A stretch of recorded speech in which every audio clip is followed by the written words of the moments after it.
Hi everyone, welcome to the Digital Marketing Show. So for the longest time I've been wanting to actually bring in uh as marketers and business owners normally call it, it's new blood, it's fresh blood, right? People that are more uh well informed in terms of marketing, right? So I have went through the initiative of actually getting someone, uh, that I believe has a bright future in the marketing space, right? And before I can actually get to tell you more about this person, if it is your first time here, uh, I would appreciate it if you could give us the feedback after watching this podcast interview. And also, if you've been with us for the longest time, then I urge you to leave a review, possibly comment. We'd love to get the feedback from your side. And with me, guys, right now, I have Langelihle, right? I have Langelihle and Ntobeko. So basically, with him, we'll just dive deep into marketing. And as I did mention, fresh blood and huge potential, right? And you guys will be seeing that with me today. So, Langelihle, my brother, how's it going, man? I'm good, thanks, man. How are you? I'm pretty much good, man. I'm good. And and apologies for the long introduction there. I need to make sure that people actually know, so I need to try and make sure, So Nah, no problem at all. No problem yeah, at all. no problem, man. So basically now, as I've mentioned, guys, I have Ntobeko with me, and probably some people are a little they don't know who you are, right? So could you just tell us a bit about your background and what actually led you to study marketing and specifically digital marketing?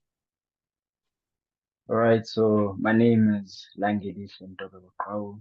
I'm 21 years old. I'm currently a second year student at the University of Johannesburg. And what led me to study marketing is, well, I think it's more of a luck thing. Coming out of high school, like I was, let's say, lost. I didn't know what I exactly wanted to do with my life. But then I just knew there was this course at UJ that I really wanted to do. Like it was just something I was dead set on doing. It as I saw like the course outline, it spoke to me. It spoke to stuff that wasn't really catered to me in high school. And I thought it was a space where I could actually make a big difference. So I decided to embark on this journey last year, studying strategic communications and marketing at UJ.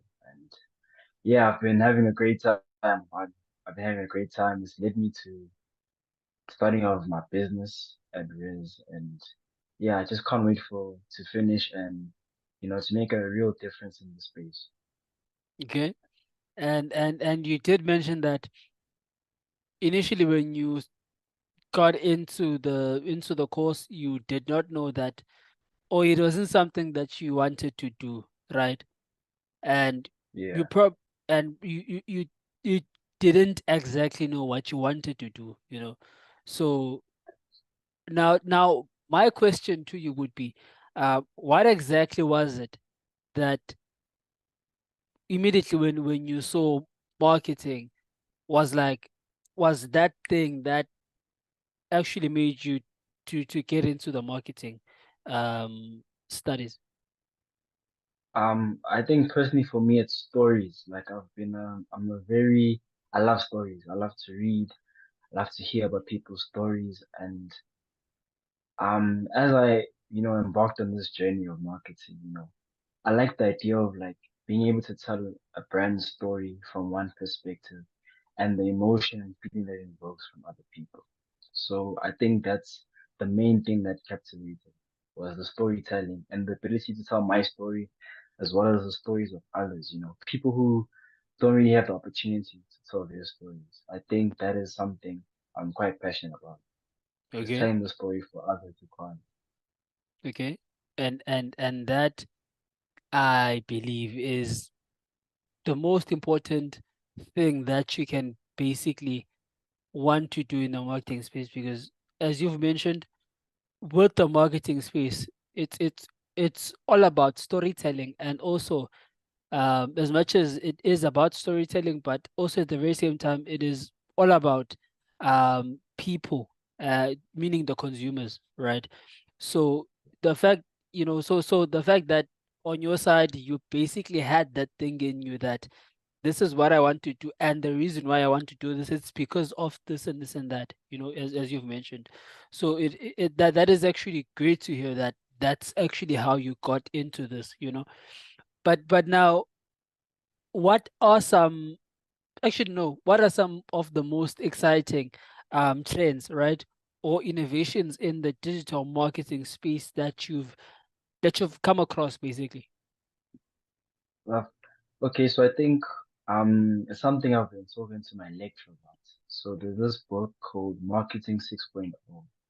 So it basically covers um the different shifts in marketing throughout the ages, from traditional media to now AI. That's being marketing 5.0. So Yeah. in this 6.0, it's more about immersion. So, how can companies, connect their brand and their story and to the customer and have an immersive experience. So this is where your VR, your virtual reality, which is Yeah. VR, and your augmented reality comes into play. So, for example, the Apple Vision Pro, it's something that, blends augmented reality with the brand Apple as well as other applications. So I think that's a trend that I've seen now.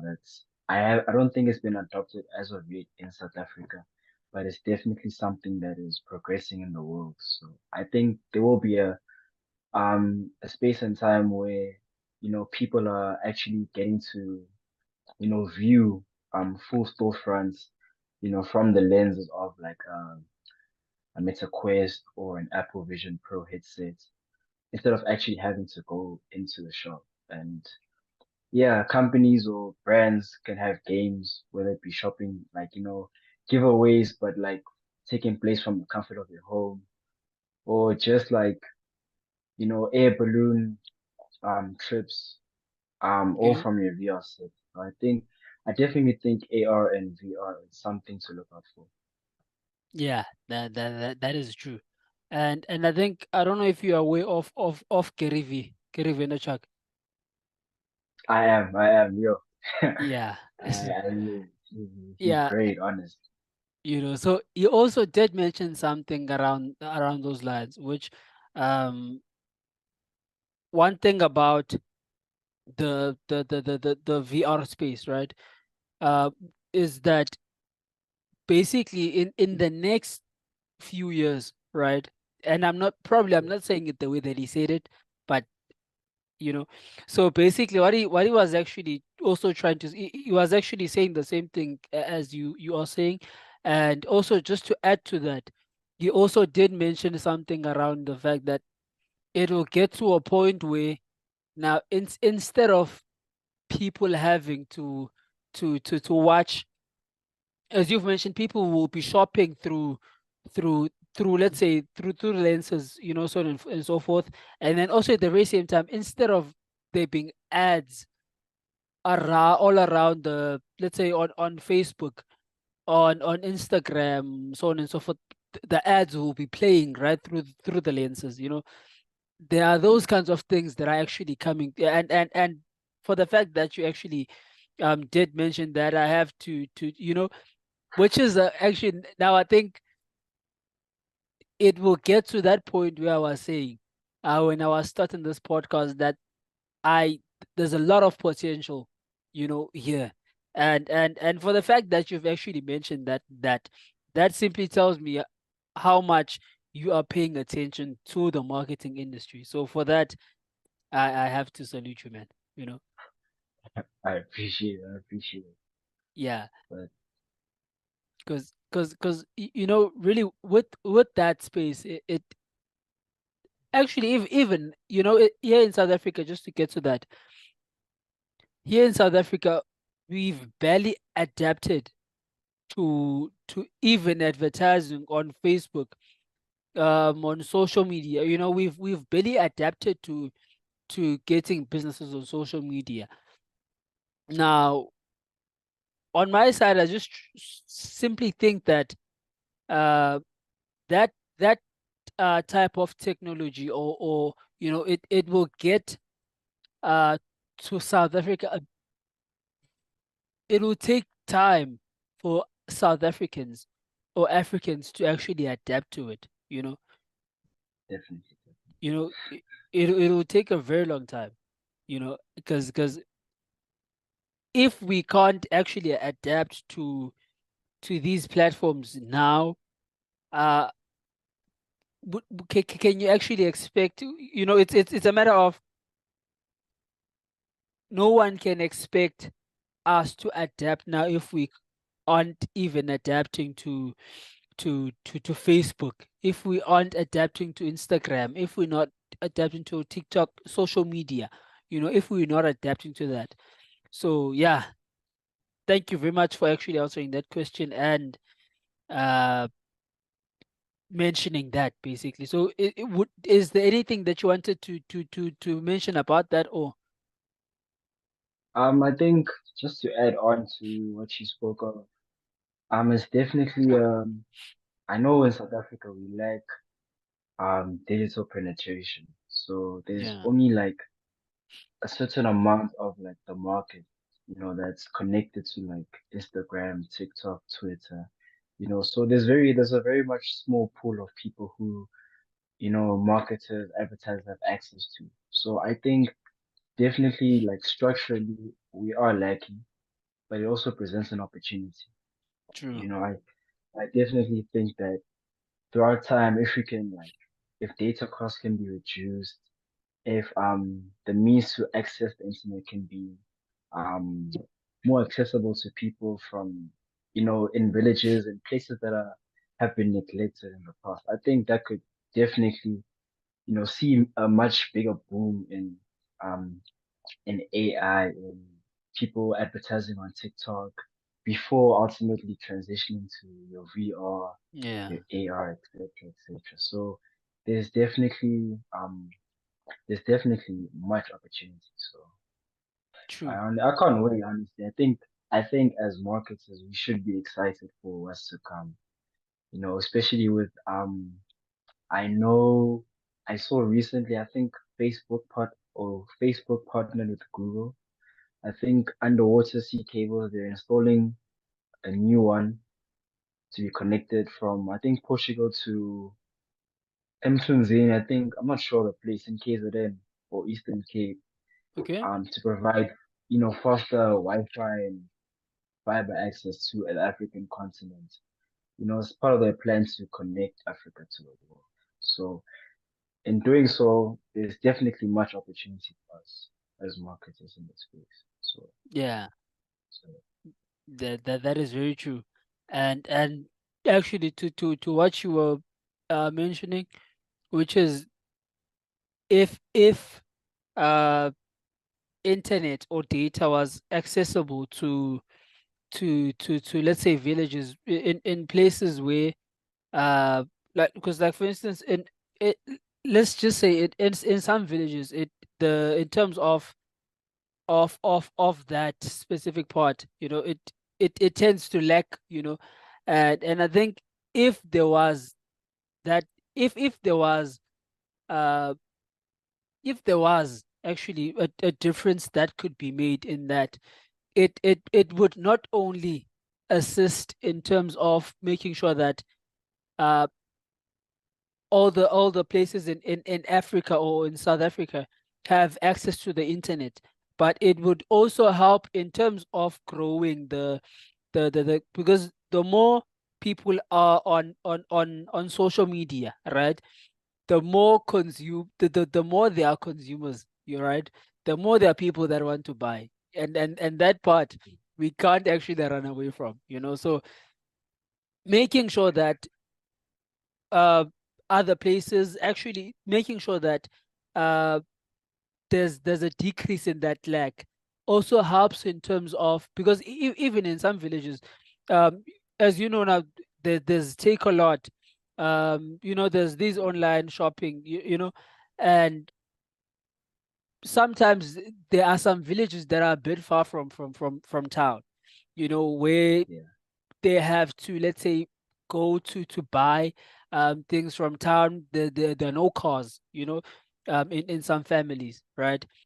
They have to go and buy, even in townships, but at least in townships, but they have to go out and buy things, and then they have to come with them, carry them with stuff when they arrive, but now, if there was that thing uh of access to internet, and by internet I simply mean to data, yeah, I strongly believe that there would be that, because that thing of having to say, and this I'm saying it from a side of being a marketer, and also of selling, because I also am into the sales part a lot.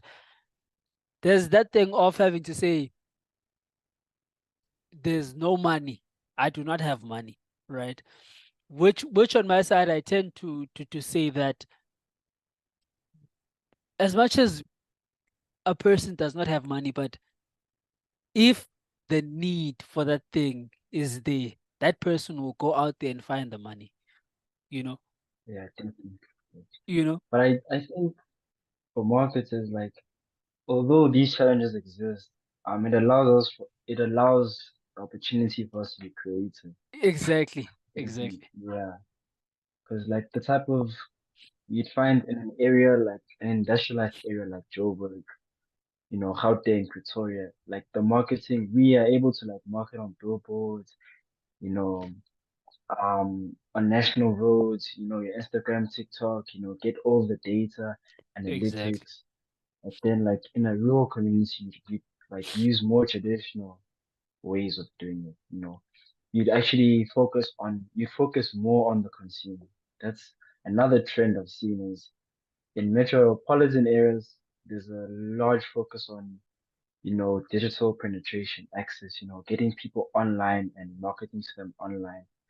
But, in villages or in hard to reach places, Yeah, there's a greater emphasis on like the people, serving the people and trying to market to them, you know, like, yeah, cutting the middleman of like social media platforms, but actually speaking to them and understanding what they need from you as a brand, as a company, organization, and fulfilling their needs. Because I think at the end of the day, as marketers, you're communicating a certain message or brand to individuals. So yeah, whatever it is, maybe you want to sell clothing or you want to sell a service, you want that service or that product to serve them as best as possible. true. Want to cater Yeah, to them as best as you possibly can. And in that way, they can cater to you. They can serve you afterwards. Because in the long run, I feel like people, if you focus on like just pushing out messaging without like having being focused on the individual, on the on the consumer. consumer, the Yeah, client, yeah, you end up losing your way. You end up focusing on the wrong thing. So I think it's always important to focus on the people because the people make the business. true, true. That is very true. And thank you actually for actually getting into that. Now, on the other side, now that we are still there, uh, would you say, on your side, you are, how can I put it? Would you say on your side, or let me just say, which, if we had to say, um, here are two ways of getting the word out there, right? And let's say I give you the traditional way, and then I give you the the the more, let me just say, the modern way of which is social media, you know, and the online space, basically. If I had to give you those two, uh, which ones would you say you you would actually have to go with? And I think also at the very same time, you might say, right? You might say this. It depends on the area, right? that you you have to actually do that, right? You probably probably might say that. So if I had to give you those two, which one would you choose, or how would you try to work around them? How? Okay. So yeah, you're right. I would obviously depend on like what who am I trying to reach? So what Yeah. is my target audience? Where do they stay? What are they using? Okay. Most of them on digital platform, most of them, still have limited access or are more familiar with traditional approaches. So I'd obviously have to I have to factor that into my decision. But Okay. I think a blended approach is always best, especially in a South African context, Okay. because uh, yeah, considering the challenges that we face, not everyone is technologically has the technological access to like your social media platforms on a regular basis, and others still prefer more traditional types of media. The boomers, Generation Y, whereas millennials, Gen Z, you can definitely go the digital route. So I think a blended approach is always favored in my opinion, especially because I Okay. think right now in SA, we're at like, oh sorry about that. Yeah, in South Africa, I think we're at a middle stage where we're in the middle of, full digital penetration and traditional forms of communication, forms of media marketing. So I think a blended approach is always the best. You see it, for example, in Checkers. They have their Checkers 60 delivery app. Yeah. They have they still run their TV ads. They still do sponsored video on YouTube. Even I still get pamphlets from Checkers.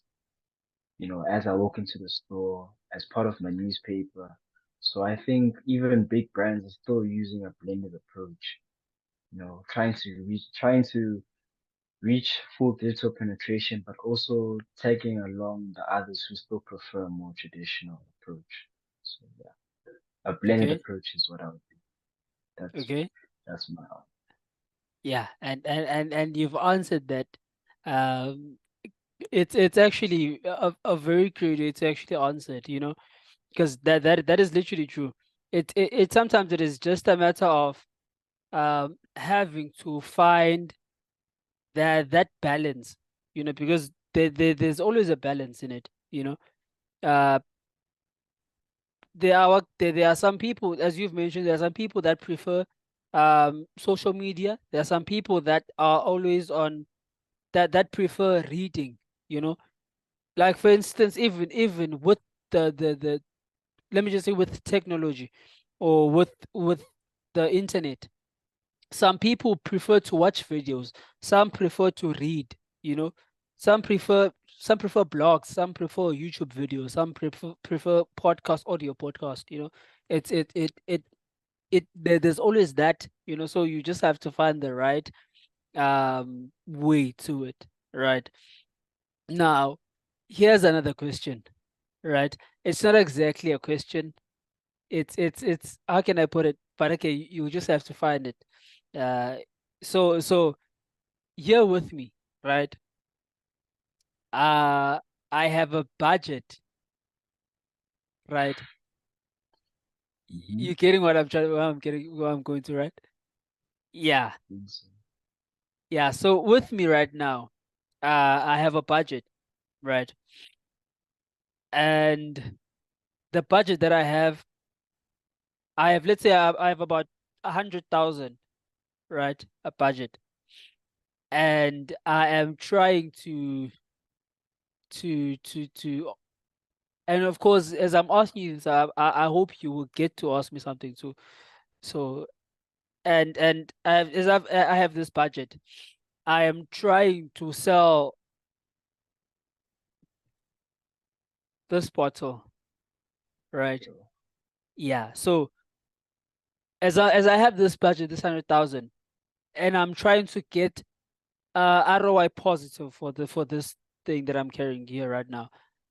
Which way would you basically say is the best way to actually make sure that I utilize that the budget that I have, and considering as we had mentioned, both of these ways are there needs to be that balance, right?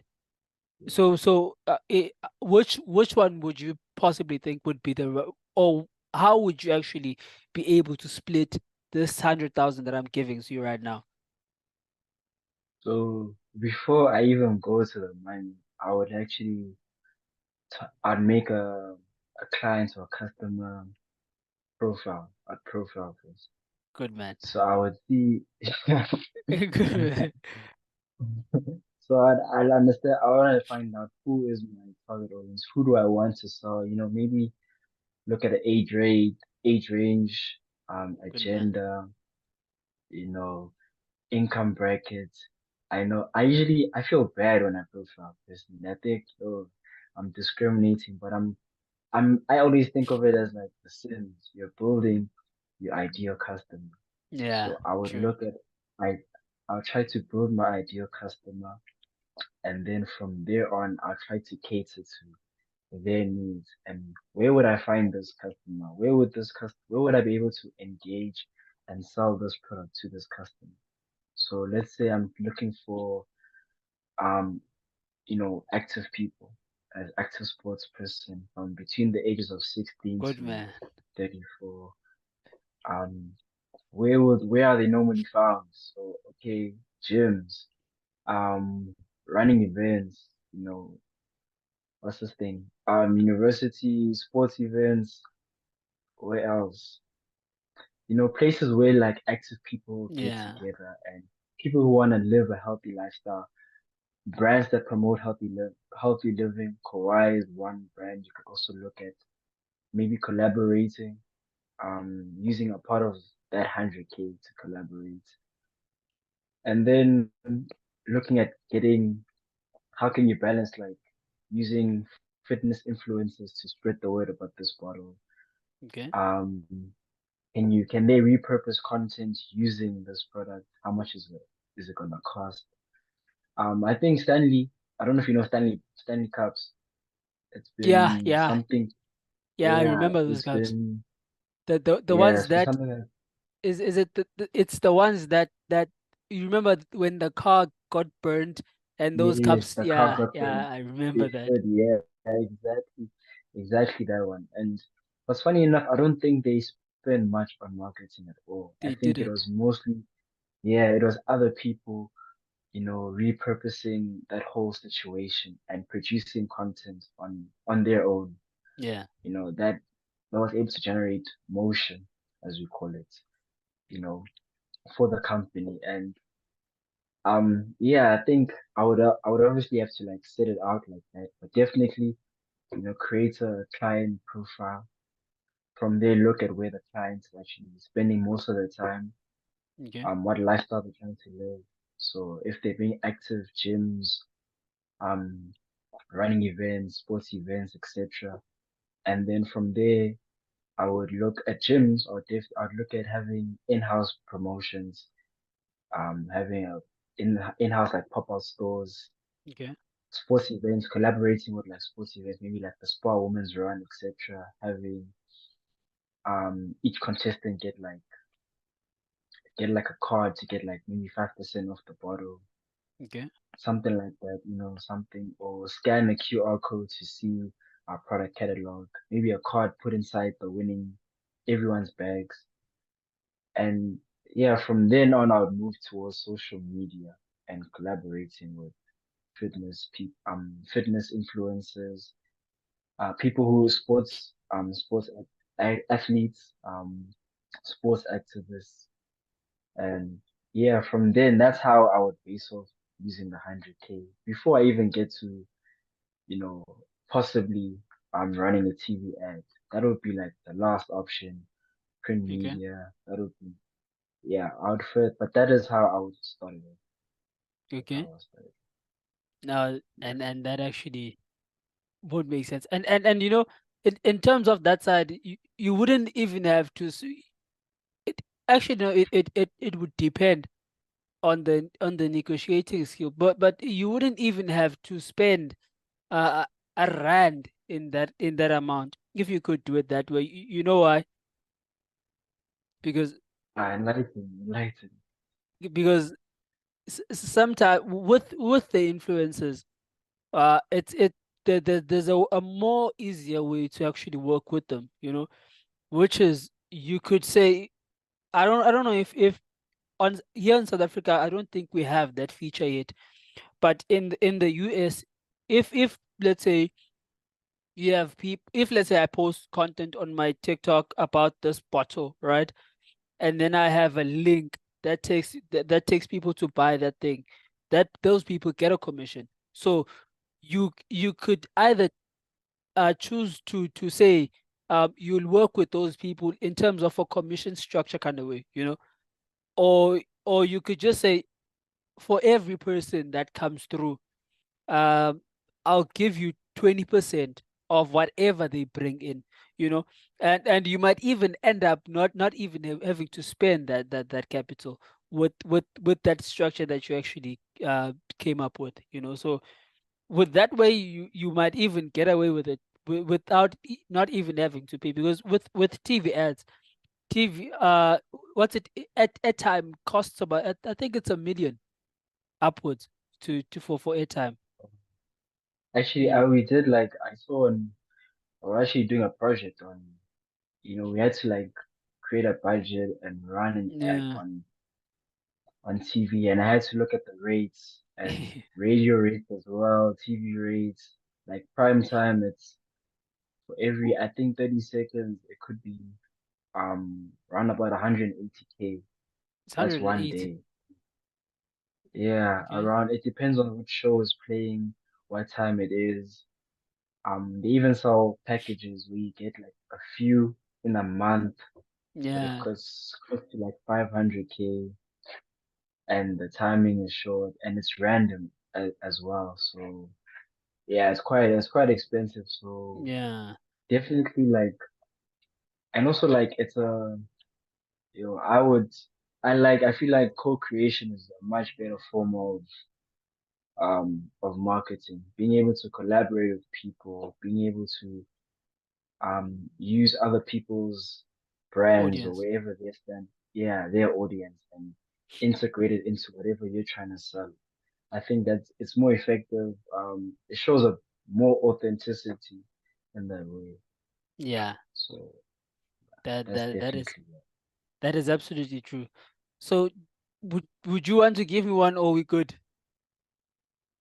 One, ish. I like actually, I think I would rather ask you like a question Okay. on just you. So with you and SB Empire. Okay. So what changed from like your first how you did things, getting your first clients to now, let's say your 10th client? Like Okay. throughout that process from the first to the 10th client, what has changed in how you do things? So not exactly a question that I expected, but yeah. So basically now on that specific side, when I initially started with my first client, of course, I was trying to do what I'm doing, to of course get the client first of all, right? Because when you're starting out, that's the first thing that you need to look at. You want to provide the value, and you want you want to get the client so that you can be able to say your business can actually move, right? So initially when I started, I got the but then the systems when I started, uh they were just all over the place, you know. And I did sorry I did post on my YouTube channel some of the past onboarding calls that I did. Actually, there's one, but it's from a very long time. And if you are to watch that onboarding thingy, right? If it was another person, they wouldn't have posted it, but I did, right? And if you look at it, it's the systems aren't there, right? It is literally just all over the place. So when I initially started with my first client, everything wasn't good, but the service that we were providing was good. But then sometimes it is important to give a client a good experience when they are starting with you, right? Because the experience, the onboarding experience, it is actually how you get to retain them, you know. So on that, that's basically when I started, that was what needed to be fixed, right? Because the service was good. um we did our job. We basically, and when we started, we I used to work with home improvement business owners. I used to work with lodges, guest houses. I used to work with hotels. I used to work. There was actually a private charter service and it was only one company. You know, it wasn't a lot of, but it was one private charter company that I used to work with.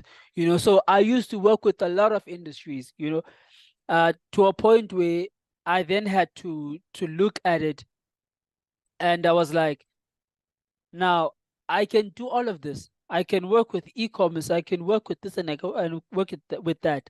But what will happen here is one thing, which is I will just keep on doing what I'm doing, and I will not be the best in any of these things, right? Because while I'm trying to be the best at this one, there's e-commerce. While I'm trying to learn e-commerce, how to, to optimize, and then I have to now learn the private charter services industry.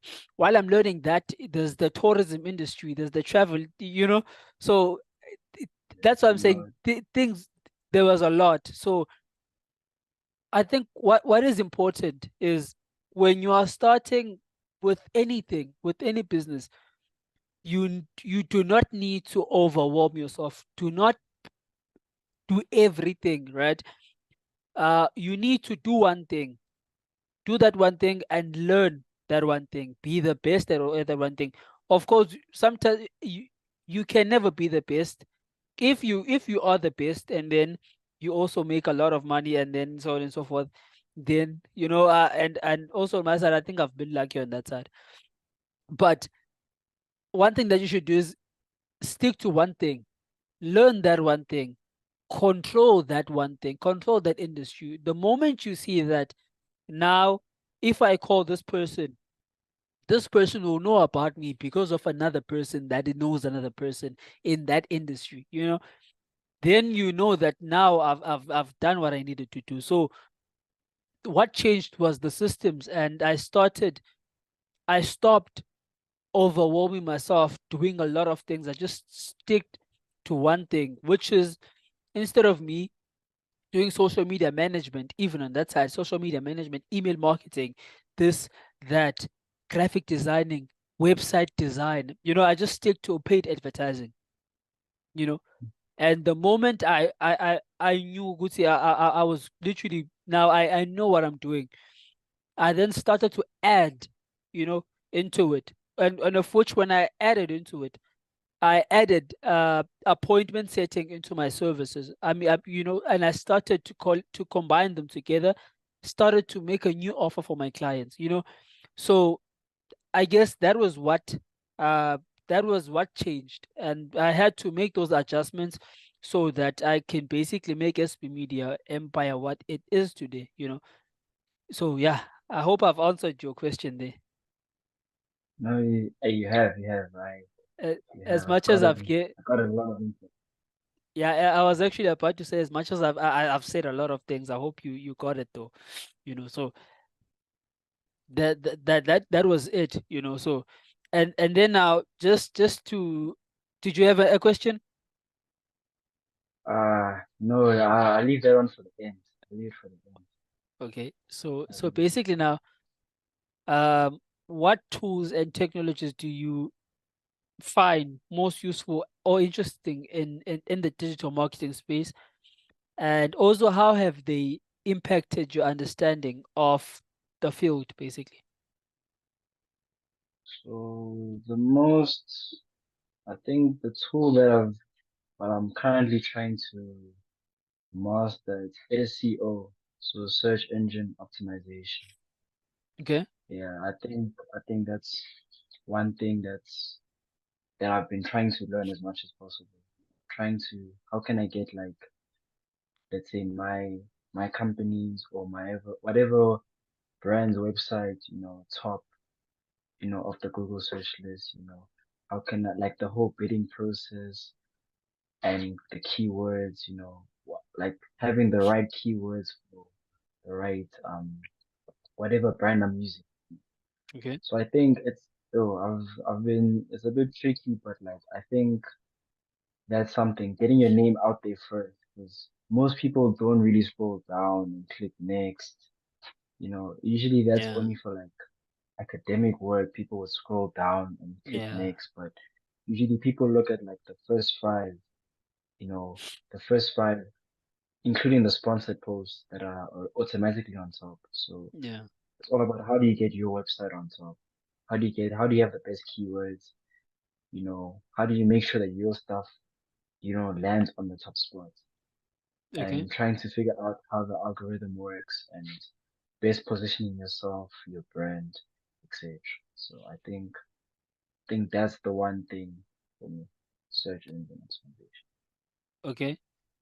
So sorry there. So on that specific side, uh, do you mind if I actually give you some advice on that?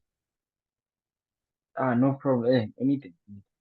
Okay. So now basically on that side, uh, as you've mentioned, you're trying to get yourself to rank, but I think as much as search engine optimization is something that is important, uh, but how I actually tend to look at it, it's not a matter of you getting out there and because in terms of positioning yourself, on my side, on that side of having to say, let me just make sure that I'm on number one on the search engine optimization. Like for instance, let me just make an example. Uh, which website do you know of that it always ranks at the top on Google when you search for anything, any question that you happen to search for, Like any question. any question that you search Or for. probably like Wikipedia. Wikipedia. So so Wikipedia and there's a second one, but I forgot the name. So those guys, what they do is they always update their content, right? Now, one thing that you need to know is as much as it's important to to put the keywords, do all of that, but now the content that you create, like for instance, you need to know that this is what people actually know. Let me just put it like this. You need to find questions that people are trying to find, right?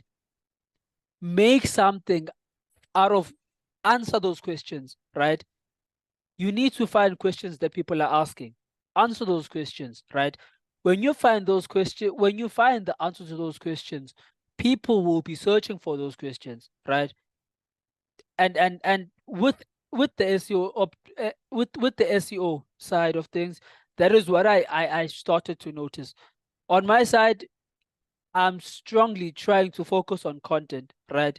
Because I understand one thing about content, which is uh the brand that I want to, So in terms of that side, you need to find questions that people are asking, right?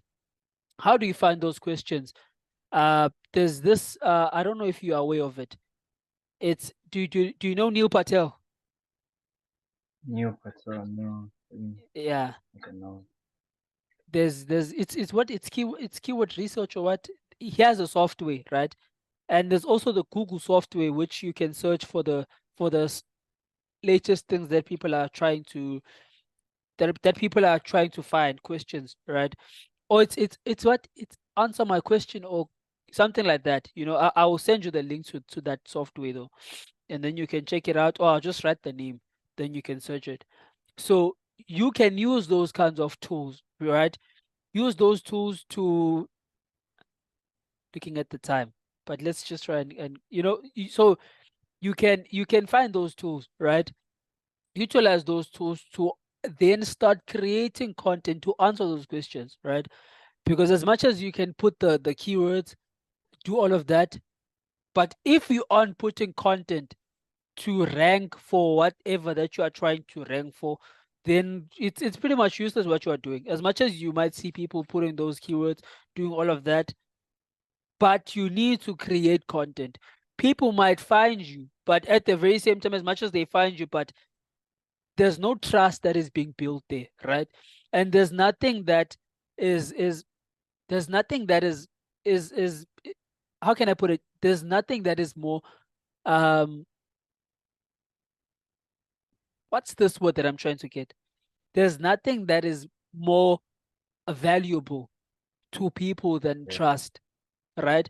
The moment people trust you through the content that you create, that's when, like, to get to what you were also saying, positioning yourself, right?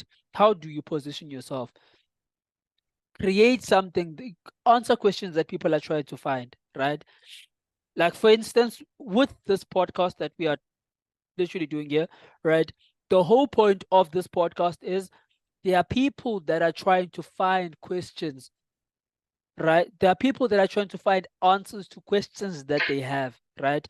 And as we are in this podcast right now discussing, we are answering the questions that those people are trying to find, right? Now, Mm. you can look at it in this manner.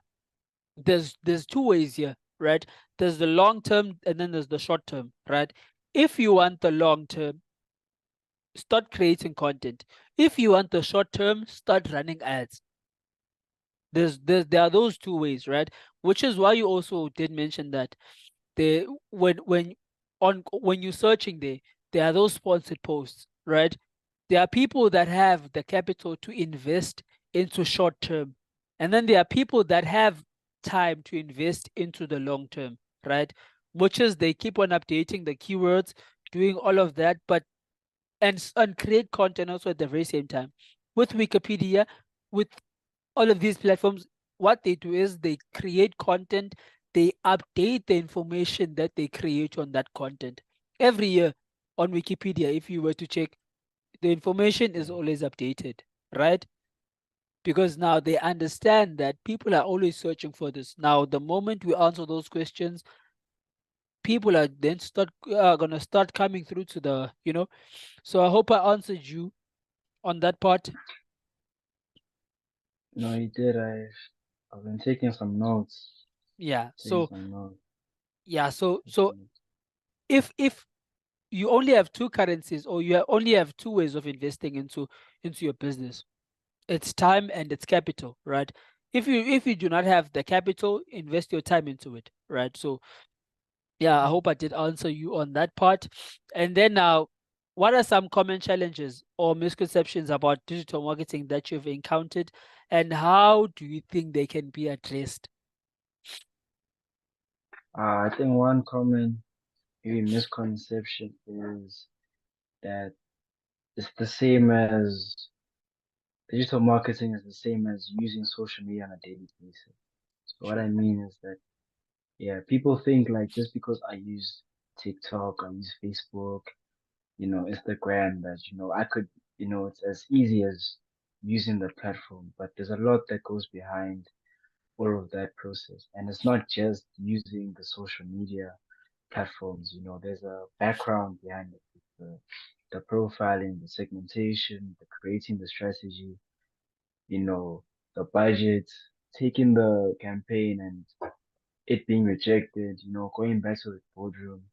So it's a lot of time, effort, and sweat, and it's not just scrolling, through TikTok. So I think that's the one big misconception, and how it can be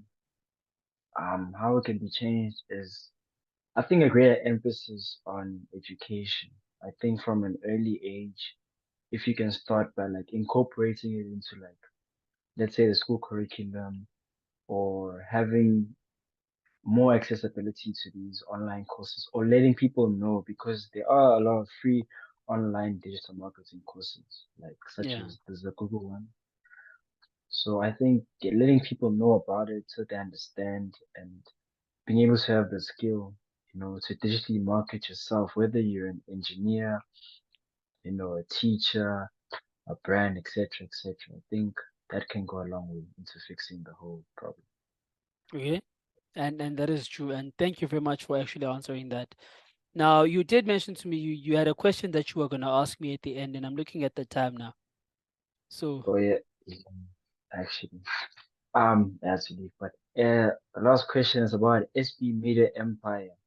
Next 5 years, where do you see it? What impact do you see SB Media Empire having in the next 5 years? first of all, in the next 5 years, I see the company probably controlling the African market. You know, as much as our most of our clients are not from South Africa or from the African continent, but I do see us controlling that specific space. And now we've been now just to get to what you were asking. I think the impact that we will be making, even now, we've been able to make sure that we help our clients to basically get to get more jobs and more into their brands, right? And that simply goes in terms of them hiring more people, right? And the more people they hire, the more they tend to increase the economies of wherever they are, right? So I just strongly think that what we are doing as a company, we are not exactly just doing it for the money, because I won't lie, of the money is involved, right? But at the very same time, we are assisting in terms, literally there are people that are getting jobs from are getting work because the companies that we work with, they now have the capacity to actually be able to hire more people. So we've been able to make the impact, because I've started the company since I was 16 when I started the company, so and now it's been about what it's been I think 6 or 7 years now since the company has been running. So which then starts to say to me that we have done we've made a lot of impact throughout these years, so I think I hope I did answer you. What the impact that we hope to make is to make sure that we help in terms of increasing the the economies in terms of getting people jobs, right? Because I think that is one thing that is I'm looking at the time actually. So yeah, but I, one thing that I keep on seeing is uh the more violence, the more the chaos there is in the world. That chaos is caused by one thing, if you are to look at it clearly, which is people. The moment people start being hungry, the moment people start doing things that they never thought they could do, meaning that there's going to be chaos the moment there's nothing, there's no work, because people need to fend for their families, so I think with what we are doing, I want us to get to that point where we can be able to help each business, each person, one person at a time, one company at a time. And yeah, I hope I answered your question. I'm looking at the time again. So yeah, Okay, thank you very much. yeah, and Thanks again for having me. yeah, man, It's and been yeah, no, same here, man, same here. And thank you very much, man, for joining us. And to everyone that is listening to the podcast, please give us please give us an update, feedback, give us your thoughts on today's podcast interview, and also I'll be leaving the links to Ntobeko's social media pages so that you guys, if you want to get a hold of him, if you have any questions for him, you can feel free to contact him. So thank you very much, man. Thank you very much. I really appreciate it, and hope possibly we can have another conversation about something else that I won't exactly mention here. But thank you very much, man. thanks for having me again. Enjoy your Th- day. All the best Thanks, with man. the media. Thanks, man. Ciao.